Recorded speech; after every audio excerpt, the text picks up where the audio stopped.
Je suis très content que le public soit aussi intéressé par cette autre facette qu'ils n'ont pas encore vue, et je suis très fier de ce que j'ai accompli là tout de suite, et je ne réalise pas encore réellement, mais voilà, quand je serai dans le froid de Paris, je pense que je vais pleurer un bon coup et réaliser vraiment.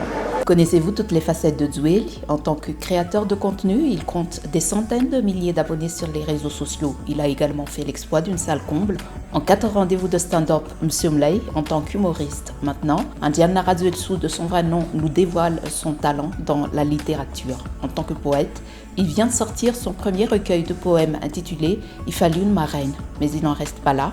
Le jeune poète a déjà d'autres projets et rêves qu'il compte réaliser. Le livre parle bien sûr de sentiments, de tous les sentiments, parce qu'il n'y a pas de sentiments négatifs, il n'y a que des sentiments, il y a des sentiments vulnérables, il y a des sentiments fragiles, il y a des sentiments controversés, mais ce sont tous des sentiments, de bons sentiments en fait, et il faut les vivre, et ils ont tous une beauté qu'il faut approfondir et qu'il faut vivre jusqu'à la fin. Et c'est ce que je dis aussi dans mon spectacle, je parle beaucoup de positivité toxique, et c'est justement ça, c'est toujours cette tendance à vouloir avorter les sentiments négatifs, mais moi je dis il faut les vivre jusqu'à la fin, et pour pouvoir passer à autre chose et pour pouvoir avancer également. Le public voit une autre facette de moi, mais c'est une facette qui existait il y a plusieurs années déjà, il y a 10 ans. Cela fait 10 ans que j'écris, cela fait un peu moins de 10 ans que je voulais sortir ce livre, Il fallut une marraine.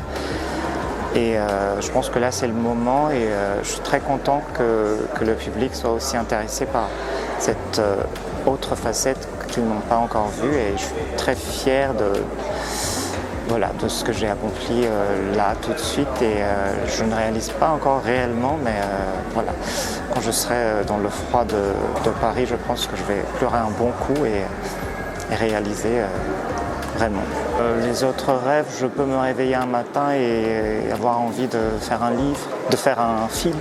Ce serait mon prochain défi, je pense.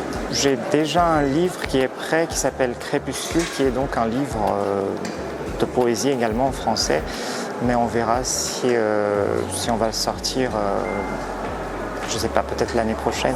Il faut croire en ses rêves, il ne faut jamais les étouffer, il ne faut jamais les avorter, et il ne faut jamais se laisser